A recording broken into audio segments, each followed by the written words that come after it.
तो concrete knowledge के बारे में पढ़ते हैं।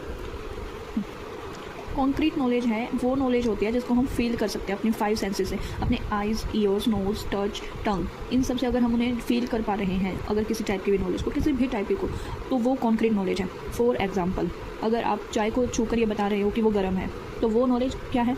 कॉन्क्रीट नॉलेज है। अगर आप ये देख के बता रहे हो कि 2 बाल्टी पानी रखा हुआ है, तो वो भी आपने देख कर बताया, ठीक है। आपने सुन के बता दिया कि सब्ज़ी जल गई है, वो भी आपने अपनी सेंसेस का यूज़ करके बताया, तो वो नॉलेज क्या है? वो नॉलेज कॉन्क्रीट नॉलेज है। डायरेक्ट एक्सपीरियंस से आती है।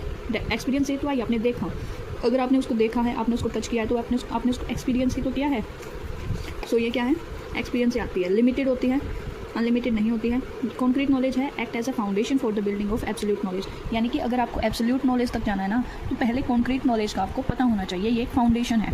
फिर है we discover absolute truth through concrete experience. अगर हम कॉन्क्रीट एक्सपीरियंस करेंगे, यानी कि जो कॉन्क्रीट एक्सपीरियंस से हम सामना करेंगे, तभी जाके हम एब्सोल्यूट ट्रुथ तक जा सकते हैं। जैसे कि न्यूटन ने एक एप्पल को गिरते हुए देखा था, ठीक है, उसके बाद उसने देखा, यानी कि ये है कॉन्क्रीट नॉलेज हो गई ना। उसके बाद उसने उसको एक्सपीरियंस को चेंज किस में किया कि उसने एक ग्रेविटेशनल लॉ बना दिया, ठीक है, यानी कि उसने एक एब्सोल्यूट थिंग की डिस्कवरी कर दी, ठीक है। तो हमने जो एब्सोल्यूट ट्रूथ है वो किसके थ्रू करा? कॉन्क्रीट एक्सपीरियंसेस से।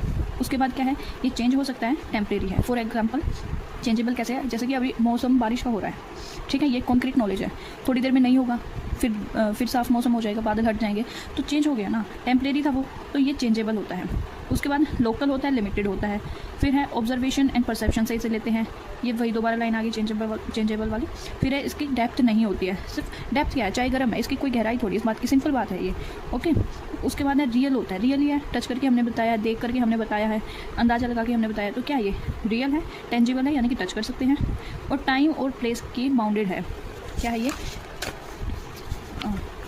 बाउंडेड है बाय टाइम एंड प्लेस, यानी कि टाइम और प्लेस में ये बाउंडेड है। कैसे? बारिश का मौसम हो रहा है, इस टाइम हो रहा है, अगले 1 घंटे में नहीं होगा, तो टाइम में बाउंड है ये, है ना, और प्लेसेस पे भी।